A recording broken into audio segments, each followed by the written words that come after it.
PCB student, अगर आपने इस वीडियो पर क्लिक किया है ना, तो इसका मतलब आप भी टॉप ऐसे 15 ऑप्शंस ढूंढ रहे हैं कि यार मुझे पता लग जाए कि वो कौन कौन से मेरे पास ऑप्शंस है आफ्टर हैविंग 12th पीसीबी, जहां जाकर मैं एक अपना सिक्योर करियर बना सकता हूं। क्योंकि देखो 12th के बाद आप किस कोर्स में एनरोल होते हैं उसके ऊपर बहुत ज्यादा डिपेंड करता है कि आपका आगे आने वाला जो फ्यूचर है वो कैसा होगा। तो अगर आप भी अपना फ्यूचर सिक्योर करना चाहते हैं तो इस वीडियो को बिल्कुल एंड तक देख लेना, क्योंकि इस वीडियो के अंदर टॉप 15 ऑप्शंस, और सिर्फ ऑप्शंस नहीं बताऊंगी, उनका करियर स्कोप क्या है, एकदम ऑनेस्ट अपने एक्सपीरियंस से आप लोगों को सारी चीजें बताने वाली हूं। साथ ही साथ उन करियर ऑप्शंस में जाने के लिए कौन सा एंट्रेंस एग्जाम देना होगा, कितनी मेहनत करनी होगी, सब चीजें मैं आप लोगों को यहाँ पर एज अ योर काउंसलिंग या फिर as a your career guidance दीदी, कुछ भी आप मुझे समझ के ये वीडियो को बिल्कुल एंड तक देख सकते हैं। लेकिन उससे पहले चैनल जरूर सब्सक्राइब कर देना, क्योंकि गोइंग फॉरवर्ड आपको ऐसा अमेजिंग कंटेंट सिर्फ यही मिलने वाला है। तो सबसे पहले अगर देखें हम लोग तो टॉप 15 ऑप्शंस में हमारे पास टॉप 3 ऑप्शंस आते हैं, एमबीबीएस, बीडीएस और आयुष। अब ये 3 ऐसे ऑप्शंस हैं जिनको करने के बाद आपके नाम के आगे लगता है डॉक्टर। बेटा देखो, हर कोर्सेज में पीसीबी लेने के बाद आप कोई और कोर्स करेंगे तो डॉक्टर नहीं लगेगा, लेकिन इन तीनों कोर्सेज में तुम्हारे नाम के आगे डॉक्टर लगेगा। अब हमें पता है इन तीनों कोर्सेज में जाने के लिए मेरे पास क्या क्या ऑप्शंस है। मेरे पास ऑप्शन है NEET exam, one and only option. अब सिर्फ यही नहीं, नीट भी, इसके अलावा भी सारी चीजें तुमको समझाऊंगी। देखो वीडियो लेंथी जरूर हो सकती है, लेकिन ये मेरा प्रॉमिस है आप लोगों को कि अगर आपने इस वीडियो को बिल्कुल एंड तक देख लिया ना, तो आपको एज अ पीसीबी, आप सिर्फ खुद के लिए ना, आप दूसरों को भी गाइड कर पाओगे बहुत इजीली। तो अब देखो आपको क्या करना है, जस्ट 12th के बाद, 12th जब अपियरिंग है, आप तब भी नीट का एग्जाम दे सकते हैं। अभी इस साल ये 3rd of May को एग्जाम कंडक्ट होने वाला है। नीट के थ्रू आप ऑल ओवर द इंडिया जितने भी एम्स हैं, जिपमर है, सेंट्रल यूनिवर्सिटीज है, सब में एमबीबीएस कर सकते हैं। एमबीबीएस 5.5 साल का एक कोर्स होता है जिसके थ्रू आप बहुत इजीली, अगर मैं अर्निंग की यहाँ पर बात करूं, सो 15 से 20 लाख एनुअली आप यहाँ पर इजीली अर्न कर सकते हो। तो यहाँ पर आप एमबीबीएस करते हो। अब एमबीबीएस के बाद जैसे आपने पहले तो नीट यूजी का एग्जाम दिया, तो नीट यूजी के बाद बेटा आपको यहाँ पर नीट पीजी का एग्जाम देना होता है। अगर आप आगे जाकर एमएस करना चाहते हैं, एमडी करना चाहते हैं, स्पेशलाइजेशन अगर आप लेना चाहते हैं, तो आप नीट पीजी भी दे सकते हैं। तो इस ऑप्शन में हमारे सारे वो बच्चे जाएंगे जिनको ये है कि हाँ मुझे एक ब्रॉड करियर बनाकर चलना है अपना। सेकंड, अगर आपको इंटरेस्ट है डेंटिस्ट्री में, तो आप बीडीएस कर सकते हैं। बीडीएस अगेन कितना, ये भी एक 5 ईयर का कोर्स होता है या 4.5 साल के आसपास का होता है, कुछ इंटर्नशिप वगैरह अगर एड ऑन कर लोगे तो बेटा जी बीडीएस आप कहाँ से, अगेन नीट के थ्रू आप बीडीएस कर सकते हो। बीडीएस करने के बाद आपको यहाँ पर पोस्ट ग्रेजुएशन में जाने की जरूरत नहीं पड़ती है। बीडीएस करके आप अपना पर्सनल क्लिनिक भी स्टार्ट कर सकते हो डेंटल का, या फिर किसी प्राइवेट हॉस्पिटल में भी आप अपनी प्रैक्टिस स्टार्ट कर सकते हो। That is up to you only. Then इसके बाद आता है आयुष कोर्सेज। आयुष कोर्सेज में आपके 4 कोर्सेज आते हैं, आयुर्वेदा, होम्योपैथिक, यूनानी और सिद्धा। इनमें से अगर मैं आप लोगों को जेन्युइन बताऊं तो हमारे पास ये 2 ऐसे ऑप्शन हैं जिनमें सबसे ज्यादा करियर स्कोप है। क्योंकि आपको भी पता है आज के टाइम में जो लोग हैं वो आप लोगों का एलोपैथिक से लेकर आयुर्वेदिक और होम्योपैथिक पे ज्यादा ट्रस्ट करना शुरू कर रहे हैं। तो यहाँ पर आप आयुर्वेदिक डॉक्टर बनते हो और यहाँ पर भी नाम के आगे डॉक्टर लगता है। साथ ही साथ आप अपना खुद का क्लिनिक भी यहाँ पर स्टार्ट कर सकते हो, आयुर्वेदिक डॉक्टर, होम्योपैथिक भी। लेकिन एमबीबीएस बीडीएस से 3rd नंबर पर आता है आयुर्वेदिक वाला। और आज के टाइम में धीरे धीरे गवर्नमेंट ने इस चीज में बहुत ज्यादा इंप्रूवमेंट कर दिया है कि जो आयुर्वेदिक होम्योपैथिक डॉक्टर्स है ना, इनको भी बहुत, ये भी सर्जरी भी कर सकता है। ठीक है, एमबीबीएस में भी सर्जन बन सकते हो, बीडीएस में भी सर्जन बन सकते हो, यहाँ पर भी तुम लोग सर्जन बन सकते हो। ये सारी की सारी लाइबिलिटीज इन तीनों कोर्सेज में तुम लोगों को मिलती है और तीनों कोर्सेज में आप एनुअली 15 से 20 लाख बहुत इजीली अर्न कर सकते हो। ठीक है, आज के टाइम में तो आपने देखा होगा कि बहुत सारे लोग जैसे कि एमबीबीएस करते हैं, एमबीबीएस के बाद कंटेंट क्रिएशन में शिफ्ट हो जाते हैं, एमबीबीएस का करियर छोड़ भी देते हैं। तो वहां पर तुम लोगों को यार देखो अपना माइंड डाइवर्ट नहीं करना है। If you are in a medical career तो you have to be in medical career, उसमें आपका फुल डेडिकेशन होना चाहिए। ये साइडवेज जो कंटेंट क्रिएशन या साइडवेज एजुकेटर बनना होता है, I don't believe in all this. अगर हमने एक करियर ऑप्शन सेलेक्ट किया तो हम अपना 100% वहीं पर देंगे। ठीक है, चलिए, तो 3 ऑप्शन तो सबको पता है। अब इसके बाद नेक्स्ट ऑप्शन आता है हमारे पास बीएससी नर्सिंग और पैरामेडिकल। यहां पर आप लोगों को बहुत इंपॉर्टेंटली मैं बताऊंगी, बीएससी नर्सिंग 4 ईयर का प्रोग्राम होता है। ये हर एक स्टूडेंट आफ्टर 12th दे सकता है, गर्ल्स भी बॉयज भी। लेकिन ऐसे बहुत सारे कॉलेजेस हैं, जैसे कि अगर हम बात करें क्या बीएससी नर्सिंग एम्स से की जा सकती है, बिल्कुल की जा सकती है। AIIMS all over the India हमारे पास टोटल 18 एम्स है जो बीएससी नर्सिंग का कोर्स कराता है। 4 ईयर बीएससी नर्सिंग कोर्स होता है 12th के जस्ट बाद। एम्स अपना खुद का एंट्रेंस एग्जाम कंडक्ट कराता है, AIIMS BSc nursing entrance exam के नेम से। वो एंट्रेंस एग्जाम यहाँ पे नीट के थ्रू एडमिशन नहीं होता, तो आप एंट्रेंस एग्जाम दो और एम्स से बीएससी नर्सिंग कर सकते हो। अगर आप एम्स से बीएससी नर्सिंग करते हो तो आपका 1 साल का एक्सपेंस आप मान के चलो 1000 के आसपास तक आता है, हॉस्टल वगैरह सब कुछ इंक्लूड करके।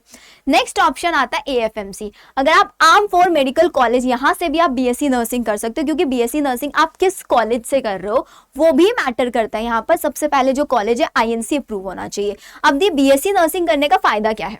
क्या बीएससी नर्सिंग करके मैं एक नर्स बनकर रह जाऊंगी सिर्फ और सिर्फ? नहीं बेटा, अगर आप बीएससी नर्सिंग कर रहे हो, आपके अंदर एक पोटेंशियल है, ठीक है, तो आप बीएससी नर्सिंग करने के बाद नर्सिंग ऑफिसर्स के एंट्रेंस एग्जाम्स होता है। जैसे कि आपने देखा होगा, आप एम्स में जाते हो, आप इंडिया के किसी भी टॉप मोस्ट हॉस्पिटल में चले जाओ, वहां पर आपको अलग अलग स्टाफ मिलते हैं। वहां पर आपको एक नर्सिंग स्टाफ मिलेगा, वहां पर आपको एक टेक्नीशियन स्टाफ मिलेगा, वहां पर आपको एक जो इतना आपका फाइल वाइल प्रिपेयर करता है वो सारा स्टाफ मिलेगा। तो वो सब क्या होता है? वो सब पीसीबी बैकग्राउंड से होता है या फिर कुछ कॉमर्स बैकग्राउंड से होता है जो फाइनेंसेस वगैरह संभालता है। तो आप यहाँ पर बीएससी नर्सिंग कर आप नर्सिंग ऑफिसर की पोस्ट पर भी जा सकते हो, जो कि एक गवर्नमेंट जॉब होती है। अब वो कैसे जाएगा? आपने 4 साल बीएससी नर्सिंग किया, बीएससी नर्सिंग करने के बाद नर्सिंग ऑफिसर का एंट्रेंस एग्जाम होता है, जैसे कि एक नॉर्सेट के नाम से एग्जाम होता है जो कि एम्स कंडक्ट कराता है। तो अगर आपने नॉर्सेट का एग्जाम 4 साल की बीएससी नर्सिंग की नॉर्सेट क्लियर कर लिया तो आप एम्स में या फिर सेंट्रल गवर्नमेंट हॉस्पिटल में नर्सिंग ऑफिसर की पोस्ट पे जा सकते हो, जिसकी इनिशियल सैलरी 80 to 85,000 तक होती है। या फिर इसके अलावा स्टेट वाइज भी आपके नर्सिंग ऑफिसर्स की रिक्रूटमेंट्स होती रहती है थ्रू द एंट्रेंस एग्जाम। सिर्फ 4 साल में जो तुमने बहुत अच्छे से मेहनत कर ली तो तुम आराम से क्लियर कर लोगे। तो टॉप मोस्ट सबसे पहले आता है एम्स, एम्स के लिए अलग से एग्जाम। एएफएमसी, नीट के थ्रू यहाँ पर आप एएफएमसी में जा सकते हो, एमएनएस का एंट्रेंस एग्जाम होता है। जिपमर के अंदर आप जा सकते हो, जिपमर और एम्स टॉप मोस्ट है। जिपमर के अंदर जो एडमिशन होता है वो भी अगेन नीट के स्कोर कार्ड के बेसिस पर होता है। बीएचयू अगेन नीट के स्कोर कार्ड पर। बीएचयू बनारस हिंदू यूनिवर्सिटी बहुत अच्छा कॉलेज है यहाँ पे। आई थिंक 8 से 9,000 में 1 साल का तुम्हारा सारा एक्सपेंस निकल जाएगा। दिल्ली के अंदर आपका lady Hardinge medical college, Maulana Azad medical college, आपका रैक कॉन कॉलेज है, फ्लोरेंस नाइटिंगेल, दिल्ली कॉलेजेस भी आपके काफी सारे हैं जो बीएससी नर्सिंग प्रोग्राम कराते हैं। सब में एडमिशन नीट के स्कोर कार्ड के बेसिस पर होता है। ऐसे पीजीआई चंडीगढ़ का नाम आपने सुना होगा, हॉस्पिटल है पीजीआई। तो पीजीआई चंडीगढ़ का खुद का एक ब्रांच में एमबीबीएस में एडमिशन वहां पर नीट के थ्रू होता है। लेकिन अगर आपको पीजीआई चंडीगढ़ से बीएससी नर्सिंग करना है तो पीजीआई चंडीगढ़ अपना अलग से एंट्रेंस एग्जाम कंडक्ट कराता है। उस एंट्रेंस एग्जाम के थ्रू आप लोग पीजीआई चंडीगढ़ कॉलेज में जा सकते हो और इसकी पूरी 1 साल की फीस 835 रुपए होती है, 835 रुपीज। इसकी सारी डिटेल इंफॉर्मेशन मैंने अपने ही चैनल पर डाली हुई है, मेरे चैनल पर जाना, एक प्लेलिस्ट तुमको मिलेगी पीसीबी एग्जाम टॉनिक्स के नेम से। उसमें मैंने सारे पॉसिबल ऑप्शंस आप लोगों के लिए बताया हुआ, जो तुम्हारे अकॉर्डिंग जा रहा है उसी का तुम डिटेल देखो और एंट्रेंस एग्जाम के लिए प्रिपेयर करना शुरू कर दो। फिर आता है पीजीआई रोहतक, हरियाणा के अंदर पीजीआई रोहतक कॉलेज है। यहां पर भी अगर तुमको एडमिशन लेना है तो हरियाणा का हरियाणा सीईटी एंट्रेंस एग्जाम होता है, उसके थ्रू आप यहाँ पे 4 ईयर बीएससी नर्सिंग कर सकते हो और डायरेक्ट पोस्टिंग भी आप लोगों के पीजीआई रोहतक में हो जाती है क्योंकि खुद का एंट्रेंस एग्जाम कंडक्ट कराता है। ऐसे ही राजस्थान के अंदर आपका एसएमएस कॉलेज है, राजस्थान के अंदर बहुत बच्चे जाते हैं। आरयूएचएस यूनिवर्सिटी आपने सुना होगा। तो सबसे ज्यादा जो बीएससी नर्सिंग की सीट्स है ना राजस्थान और यूपी में है। अब अगर आप राजस्थान कैंडिडेट है, राजस्थान का डोमिसाइल है, तो आप सारे प्राइवेट कॉलेज में, ये भी अपना अब तक अलग से एंट्रेंस एग्जाम कंडक्ट कराता था, लेकिन शायद अभी इसको नोटिस आएगा कि इनके अंदर भी एडमिशन नीट के थ्रू होगा। अगर ऐसा कुछ नोटिस आता है तो मैं आप लोगों को बता दूंगी, तो इसलिए चैनल सब्सक्राइब करके रखना और नोटिफिकेशन ऑन रखना। ऐसे यूपी के अंदर होता है, जैसे कि यूपी के अंदर केजीएमयू है, king George medical college university, यहां से भी तुम बीएससी नर्सिंग कर सकते हो। और बीएससी नर्सिंग करने के लिए तुमको यूपी का स्टेट एग्जाम देना पड़ेगा, यूपी सीनेट। इसकी भी सारी डिटेल मैंने अपने चैनल पे डाली हुई है। जितने यूपी स्टेट के स्टूडेंट है वो सब पार्टिसिपेट कर सकते हैं, आउट ऑफ स्टेट प्राइवेट के लिए पार्टिसिपेट कर सकता है। तो ये सारे टॉप मोस्ट ऑप्शंस है तुम्हारे पास, AIIMS, AFMC, JIPMER, BHU, Delhi college, PGI, ये जितने भी इधर ऑप्शंस लिखे हुए ना मैं ये सारे ऑप्शंस आपके वो हैं जो ऑल इंडिया बच्चे यहाँ पे जा सकते हैं। पीजीआई रोहतक, राजस्थान, यूपी, यहाँ पे स्टेट वाले, रोहतक हरियाणा वाले, राजस्थान वाले, यूपी वाले। ये है, ठीक है। अब बीएससी नर्सिंग में तो बता दिया नर्सिंग ऑफिसर बनोगे। दी बीएससी पैरामेडिकल का क्या होता है? देखो पैरामेडिकल में अलग अलग कोर्सेज होता है, जैसे कि ऑप्टोमेट्री होता है आपका, मेडिकल लेबोरेटरी टेक्नीशियन होता है आपका, रेडियोलॉजी हो गया आपका, ऑप्थेमोलॉजी हो गया, ऑडियोलॉजी हो गया, ऐसे ऐसे आपके बहुत सारे कोर्सेज यहाँ पर होता है पैरामेडिकल में। तो जो सबसे टॉप मोस्ट ऑप्शन आता है वो आता है एम्स। यस, आप एम्स के अंदर से बीएससी पैरामेडिकल का कोर्स भी कर सकते हो और इसमें बहुत सारे तुमको कोर्सेज के ऑप्शन मिल जाएंगे। मैंने अपने ही चैनल पे इसकी भी डिटेल वीडियो बनाई हुई है। ये भी अपना अलग से एंट्रेंस एग्जाम कंडक्ट कराता है एम्स पैरामेडिकल का, जिसका एग्जाम अभी आप लोगों का जुलाई में कंडक्ट होता है। ऐसे पीजीआई चंडीगढ़ से जैसे तुम बीएससी नर्सिंग कर रहे हो, ऐसे पीजीआई चंडीगढ़ में पैरामेडिकल का भी एंट्रेंस एग्जाम होता है, तुम वहां से पैरामेडिकल कर सकते हो। बीएचयू में भी अगर बीएचयू से तुमको पैरामेडिकल करना है तो तुमको सीयूईटी का एंट्रेंस एग्जाम देना होता है, जिसके एप्लीकेशन फॉर्म ऑलरेडी आउट हो चुके हैं। ऐसे इंद्रप्रस्था यूनिवर्सिटी है दिल्ली के अंदर, वहां पर भी पैरामेडिकल के कोर्सेज है, यहाँ पर भी तुमको सीयूईटी के थ्रू ही जाना है।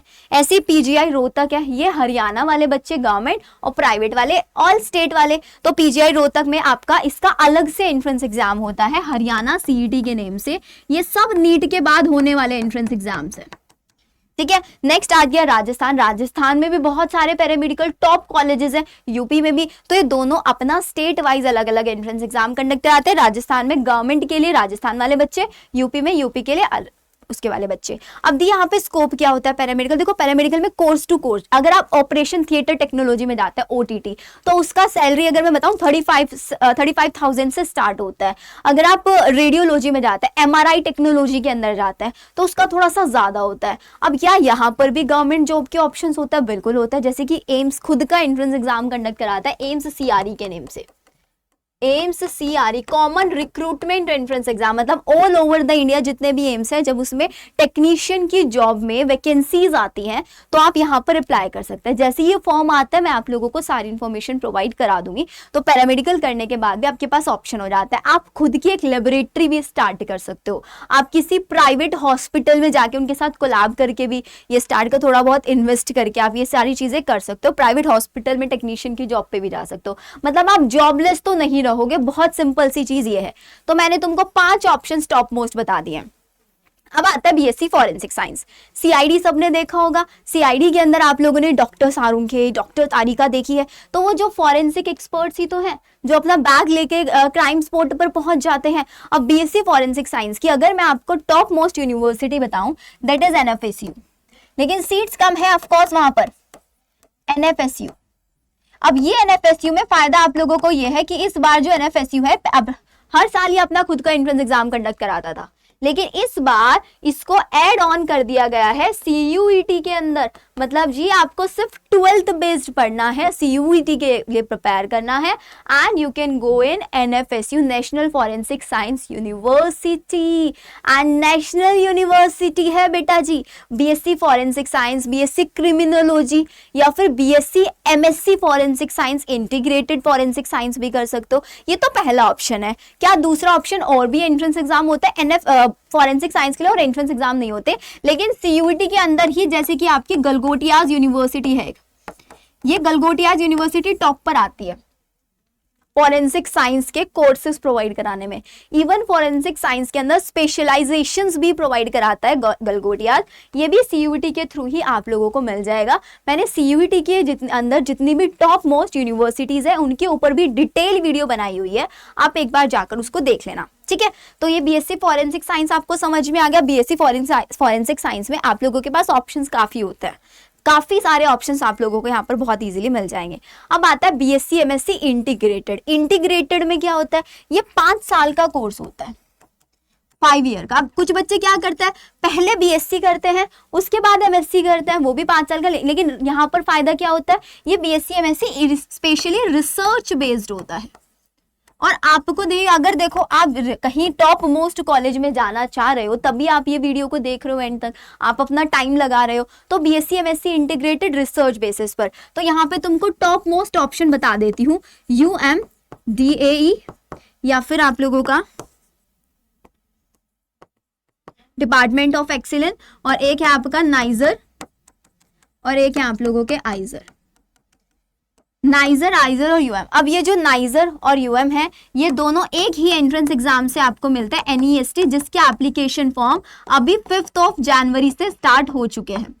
और ये दोनों वो ऑप्शंस है, नाइजर, आइजर और यूएम। ये NEST के एग्जाम जिसका अभी 5 जन से एप्लीकेशन फॉर्म आ चुका है। और यहाँ पर अगर आप नाइजर या यूएम दोनों में से किसी में भी चले जाते हैं ना, तो आपको यहाँ पर एवरी ईयर 80,000 का स्टाइपेंड भी दिया जाता है, जो गवर्नमेंट आपको देती है। मतलब आपको बहुत ज्यादा एक्सपेंस नहीं आता, बस आपको एग्जाम क्लियर करना है। रिसर्च बेस्ड पढ़ाई होती है, साथ ही साथ आप लोगों के अब्रॉड ऑप्शंस भी बहुत ज्यादा यहाँ पे खुल जाता है। साथ ही साथ आइजर भी एक एग्जाम है। आइजर के लिए एंट्रेंस एग्जाम होता है IIT, इसका भी एप्लीकेशन फॉर्म जैसे ही आएगा मैं तुमको बता दूंगी। वही PCB आता है। तो तुम्हारा सबसे इंपॉर्टेंट चीज है यार, दुनिया के किसी भी कोर्स में चले जाओ, तुमको 11th एंड 12th का PCB अपना स्ट्रॉन्ग रखना ही पड़ेगा। That is the only option you have, ठीक है। सो BSc MSc रिसर्च में, और रिसर्च में तो बेटा मैं बोलूंगी कोई लिमिटेशन नहीं होती सैलरी की, कोई लिमिटेशन नहीं होती है। ब्रॉड में जाओगे करोड़ों में पैकेज मिलेगा। इंडिया में ही अगर आप नाइजर, आइजर में चले जाते हो तो भाभा एटॉमिक सेंटर आपने सुना होगा, रिसर्च सेंटर्स है, वहां पर तुम्हारी डायरेक्ट पोस्टिंग हो जाती है, साइंटिस्ट की जॉब मिल जाती है, जूनियर साइंटिस्ट, सीनियर साइंटिस्ट, ऐसे ही आप लोगों का प्रमोशन होते रहते हैं। तो एक सिक्योर करियर तुमको यहाँ पर मिल जाएगा अगर तुमको लगता है मुझे रिसर्च में जाने में इंटरेस्ट है। इसके बाद तुम लोग PhD भी कर सकते हो यहाँ से, वो भी तुम्हारे ऊपर PhD करके नाम के आगे डॉक्टर भी लग जाएगा तुम्हारे, ठीक है। अब नेक्स्ट ऑप्शन आता है B फार्मा। B फार्मा क्या होता है, देखो आप जब किसी मेडिकल स्टोर पे जाते हो ना, तो अब मेडिकल स्टोर वालों ने B फार्मा किया हुआ होता है। अब B फार्मा से काफी सारे बेनिफिट्स हैं। आप किसी भी गवर्नमेंट हॉस्पिटल में जाओ और वहां पर अपनी एक फार्मासिस्ट की शॉप ओपन कर सकते हो बहुत इजीली, ठीक है। या फिर B फार्मा करके आप लोग फूड इंस्पेक्टर्स की जॉब पे भी चले जाते हैं। इसके बारे में भी ना मुझे काफी बच्चों ने बोला है कि इसकी पूरी इन्फॉर्मेशन देना, इसकी अगर तुमको इसकी इन्फॉर्मेशन चाहिए मैं तुमको प्रोवाइड करा दूंगी, एक बार मुझे कमेंट सेक्शन में बता देना, ठीक है। सो B फार्मा आप लोग कहाँ से कर सकते हैं? सबसे पहली चीज, B फार्मा आप लोग नीट के थ्रू तो कर सकते हैं, या फिर इसके अलावा कुछ स्टेट वाइज एग्जाम भी होते हैं, लेकिन मैं सजेस्ट करूंगी अगर तुम B फार्मा टारगेट कर रहे हो तो नीट के थ्रू जाना, इसकी अलग से काउंसलिंग हो जाती है। या फिर B फार्मा में डायरेक्ट एडमिशंस भी मिल जाता है 12th मार्क्स के बेसिस के ऊपर। तो यहाँ पर लेकिन करियर है अच्छा, बट बहुत ज्यादा अच्छा करियर नहीं है, लेकिन बहुत बच्चों के लिए काफी बेनिफिशियल है जिनकी फैमिली बैकग्राउंड ऐसे मेडिसिनल फील्ड से बिलोंग करते हैं, वहां पर तुम लोग जा सकते हो। ये बहुत अच्छा ऑप्शन है। जैसे विराट कोहली है, मैच खेलते खेलते उसको चोट लग गई, अब वो नॉन स्टॉप इतने इतने आवर्स के मैचेस खेलते रहते हैं, तो ऑफकोर्स उनको भी बॉडी पेन होता है। They also need relax. कहीं पर उनको कोई इंजरी हो गया तो डॉक्टर के पास नहीं जाते। जितने भी आपके क्रिकेटर्स होते हैं या फिर जितने भी स्पोर्ट पर्सन होते हैं, सबके एक एक पर्सनल फिजियोथेरेपिस्ट होता है। और आज के टाइम में कॉर्पोरेट वर्ल्ड इतना ज्यादा बढ़ता जा रहा है, सबका लाइफस्टाइल बिगड़ रहा है, तो लाइफस्टाइल बिगड़ने की वजह से सब कहाँ स्विच कर रहे हैं?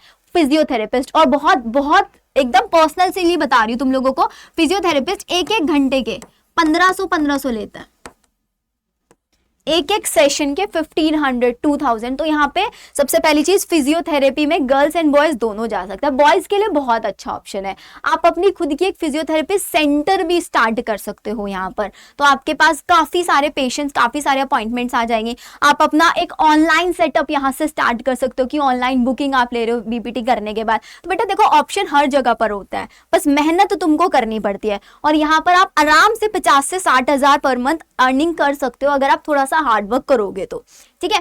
अब आ जाओ नेक्स्ट ऑप्शन, BSc बायोटेक्नोलॉजी, या BSc के साथ आप BTech बायोटेक्नोलॉजी में बहुत आज के टाइम में ट्रेंडिंग है। बायोटेक्नोलॉजी, अब आप देख रहे हो कि आज के टाइम में रिसर्च बहुत ज्यादा बढ़ती जा रही है। मेडिसिन की डिस्कवरी, जैसे कि WHO है, वर्ल्ड हेल्थ ऑर्गेनाइजेशन, ये मेडिसिन की डिस्कवरी करते हैं कि पहले मंकी के ऊपर ट्राई कर रहे हैं, एनिमल्स के ऊपर। तो ये सारी चीजें कौन करते हैं? बायोटेक्नोलॉजिस्ट करते हैं। ये सब जितनी भी मेडिसिन की टेस्टिंग हो गया, WHOs करा रहे हैं, ये सब बायोटेक्नोलॉजिस्ट करते हैं। साथ ही साथ अब देखो, रिसर्च तो BSc MSc इंटीग्रेटेड वाला करेगा, लेकिन फिर उसकी टेस्टिंग एंड उसकी सारा कैरेक्टराइजेशन वो बायोटेक्नोलॉजिस्ट का काम होता है। तो यहाँ पर तुम्हारे सामने रिसर्च में भी काफी ऑप्शंस हो जाता है। जॉब तो होती है, साथ ही साथ BSc बायोटेक करने के बाद आप टीचिंग जॉब में भी जा सकते हो, टीचिंग जॉब भी तुम्हारे लिए ओपन हो जाएगा और अच्छी तुम्हारी जॉब भी यहाँ पर लग सकती है। साथ ही साथ आप लोगों के बायोटेक में अब्रॉड में काफी सारे ऑप्शंस ओपन होते चले जा रहे हैं, क्योंकि आज के टाइम में लोग बहुत ज्यादा AI जनरेटेड स्विच होना शुरू हो गए हैं। नेक्स्ट आता है डाइटिक्स एंड, जैसे फिजियोथेरेपी की डिमांड है ऐसे ही लाइफ स्टाइल चेंज हो रहा है, खाना पीना लोगों का इधर उधर बिगड़ रहा है, तो डाइटिक्स एंड न्यूट्रिशन। तो अभी जैसे कि आप लोगों ने इंडिया की एक बार गूगल पे सर्च करना, इंडिया की टॉप डाइटिक्स कौन है, उसने कौन सा कोर्स किया हुआ है, डिप्लोमा कोर्स किया हुआ है, डिप्लोमा, और इंडिया की नंबर 1 है जो CR में अर्न कर रही है। सिर्फ लोगों को उनका डाइट प्लान बनाकर देते हैं, डाइट चार्ट बनाकर देता है, उनकी डाइट मेंटेन कराता है। तो अगर आपको भी यहाँ पे इंटरेस्ट है आप इसमें भी जा सकते हैं। साथ ही साथ आप यहाँ पर कोई डिप्लोमा कोर्स कर लो योगा में, तो आप एक योगा इंस्ट्रक्टर भी बन सकते हो, टीचिंग में भी जा सकते हो, या अपना योगा सेंटर भी आप ओपन कर सकते हो। तो अगर आप लोगों के इंटरेस्ट के ऊपर है सारी चीजें, और ये वाले जो बायोटेक वाले कोर्सेज है ये भी आप CUET के थ्रू कर सकते हो, या किसी भी आप प्राइवेट यूनिवर्सिटी से कर सकते हो जो भी आपके लिए फिजिबल है, ये भी आप लोग CUET के थ्रू कर सकते हो। CUET की मेरी वीडियो देख लेना, वहां पर मैंने बताया हुआ कौन कौन सी यूनिवर्सिटी है जो डाइटिक्स एंड न्यूट्रिशन का कोर्सेज दे रही है, ठीक है। चलिए फिर आता है द 12th नंबर पर वेटरनरी कोर्सेज, मतलब एनिमल डॉक्टर अगर आप बनना चाहते हैं। एनिमल हस्बेंड्री के कोर्सेज भी यहाँ पर काफी होता है, लेकिन टॉप मोस्ट मैं तुमको बता रही हूँ BVSC। अब BVSC के अंदर जो एडमिशन होता है वो नीट के थ्रू होता है डायरेक्टली, या फिर अगर तुम स्टेट वाइज जाओगे तो स्टेट वाइज अपना अपना एग्जाम कंडक्ट कराता है, लेकिन जो सबसे टॉप सेंट्रल यूनिवर्सिटीज है वो नीट के थ्रू फिल हो जाती है, और इसकी काउंसलिंग BVSC खुद कराता है। BVSC में अगेन भाई आप नाम के आगे डॉक्टर लगता है, लेकिन आप एनिमल, अगर आप एनिमल लवर हो तो आप BVSC के कोर्स में जा सकते हो, इसमें भी तुमको गवर्नमेंट जॉब बहुत अच्छी मिल जाती है। नेक्स्ट आता है BSc एग्रीकल्चर, अगर आपको फार्मिंग में ऑर्गेनिक फार्मिंग करनी है, इन सब चीज़ों में इंटरेस्ट है, तो आप BSc एग्रीकल्चर में जा सकते हो, जहाँ पर आपके पास ICAR आपका कॉलेज है जो CUET से एडमिशन लेता है, वहाँ पर जा सकते हो। या फिर बहुत सारे जैसे कि BHU है, आप BHU से BSc एग्रीकल्चर कर सकते हो, जो अगेन आपको CUET से मिल जाएगा। ये टॉप 2 मैंने तुमको बता दिया, इसके अलावा प्राइवेट वाले ऑप्शन है जो CUET से भी मिल जाएंगे। नेक्स्ट आता है 14th number, that is government teaching job. Bore तो नहीं होगा ना, सुनते सुनते नहीं होंगे यार, ये करियर ऑप्शंस बता रहे हो अब तो, ठीक है। तो गवर्नमेंट टीचिंग जॉब, अब गवर्नमेंट टीचिंग जॉब में क्या है बेटा, आप अपना इंटरेस्ट सब्जेक्ट, जैसे कि मेरे को जोलॉजी पढ़ाना पसंद है, बॉटनी पढ़ाना पसंद है, तो आप BSc ऑनर्स कर सकते हो। CUET से, DU से कर लो, BHU से कर लो, या मतलब जो आपके लिए फेवरेट है आप वहां से कर लो, या जो आपके बजट में आ रही है। तो ऑनर्स करो, मास्टर्स करो, PhD करो, गवर्नमेंट जॉब में जा सकते हो। BSc करो, BSc के बाद B.Ed कोर्स कर लो, और B.Ed कोर्स करने के बाद उसके CTET के एग्जाम होता है जैसे, और STET के एग्जाम होता है, ये सब एग्जाम देने के बाद आप लोग गवर्नमेंट टीचिंग में भी जा सकते हो, प्राइमरी लेवल, या फिर KV एग्जाम होता है। अभी मेरी एक फ्रेंड थी रिसेंटली, उसने भी मेरे साथ ही BSc MSc किया था। अब वो उसमें हैदराबाद में KV जो कॉलेजेस होते हैं ना, केंद्रीय विद्यालय, उसमें एक बहुत अच्छी जॉब पर है, and I think 65 to 70,000 per month earn भी कर रही है। रहने के लिए उसको अपार्टमेंट मिला हुआ है। ये सारी चीज़ें तुम कर सकते हो। And next is BSc psychology. Psychology में तुम लोग चाइल्ड साइकोलॉजी में जा सकते हो या एडल्ट साइकोलॉजी में जा सकते हो, क्योंकि आज के टाइम में बच्चे भी कितना मोबाइल फोन्स यूज करते हैं, तो उनको एक साइकाइट्रिस्ट की जरूरत है, एक साइकोलॉजिस्ट की जरूरत होती है जो उनकी मेंटलिटी को समझे। आज के टाइम में इतना ब्रेकअप्स लोगों का होता है ना, तो हर कोई स्ट्रेस में होता है, तो उन सब स्ट्रेसेस को दूर करने के लिए BSc साइकोलॉजी भी, जैसे BPT मैंने तुमको बोला, फिजियोथेरेपी बहुत अच्छा कोर्स है, न्यूट्रिशन वाला बहुत अच्छा कोर्स है, and this is BSc psychology, ये भी बहुत अच्छा कोर्स है, तुम इसमें भी जा सकते हो। CUET के थ्रू भी तुम्हारे पास ऑप्शंस है, या फिर इसके अलावा भी तुमको और भी ऑप्शंस मिल जाएंगे, ठीक है। तो आई थिंक आप लोगों को यहाँ पर टॉप 15 से 15 ऑप्शंस बहुत क्लियरली समझ में आ गए होंगे। अब इन 15 ऑप्शंस में से आपका टॉप मोस्ट ऑप्शन कौन सा है, या फिर ऐसा ऑप्शन जिसके बारे में you want me to create a detail video, तो आप लोगों के लिए मैं एक डिटेल वीडियो भी बना दूंगी। एंड इसके साथ साथ बेटा ये कंटेंट मैंने खुद रिसर्च करके आप लोगों के लिए बनाया है। अब बहुत सारे लोग आएंगे जो मेरा कंटेंट कॉपी कर लेंगे, बट आई एम प्राउड कि भाई मेरा कंटेंट कॉपी कर रहे हैं लोग, मेरी रिसर्च। बट थोड़ा सा लगता है भी यार मैंने 2 से 3 दिन लगाकर इस कंटेंट को बनाया है, मैं अपना फुल टाइम जॉब एंड उसके साथ साथ मैं ये सारी चीज़ें भी कर रही हूँ, बट कोई बात नहीं। बट सबसे रियल एंड ऑथेंटिक कंटेंट तुमको सिर्फ और सिर्फ यहीं पर मिलने वाला है, क्योंकि मैं आप लोगों के लिए इतनी रिसर्च करती रहती हूँ ताकि बेस्ट से बेस्ट ऑप्शंस आप लोगों को मिलता रहे, ठीक है। तो आप प्यारे प्यारे से कमेंट्स अपने ड्रॉप कर देना ताकि मुझे ऐसे ही मोटिवेशन मिलता रहे आप लोगों के लिए, मैं ये वीडियोस बनाती रहूँ। चैनल सब्सक्राइब करना बिल्कुल मत भूलना, एंड साथ ही साथ आप लोग मेरा टेलीग्राम चैनल जरूर ज्वाइन कर लेना, जिसका लिंक आपको डिस्क्रिप्शन में दिया हुआ है। टेलीग्राम चैनल भी, क्योंकि देखो कभी कभी ऐसे होता है YT पर वीडियो बनाना बहुत इंस्टेंटली पॉसिबल नहीं हो पाता, तो कोई एग्जामिनेशन फॉर्म आया, कोई अपडेट आई, इंस्टेंटली टेलीग्राम पर मिल जाएगा। साथ ही साथ आप मुझे मेरे इंस्टाग्राम पर भी फॉलो कर सकते हैं, शिवानी_बायोलॉजी, जहां पर मैं कंप्लीट काउंसलिंग की सारी अपडेट्स आप लोगों को टाइम टू टाइम प्रोवाइड कराते रहूंगे अपने टेलीग्राम और इंस्टाग्राम शिवानी_बायोलॉजी, लिंक आपको डिस्क्रिप्शन में मिल जाएगा। ओके देन, मिलते हैं हम लोग हमारी नेक्स्ट वीडियो के अंदर। Bye everyone.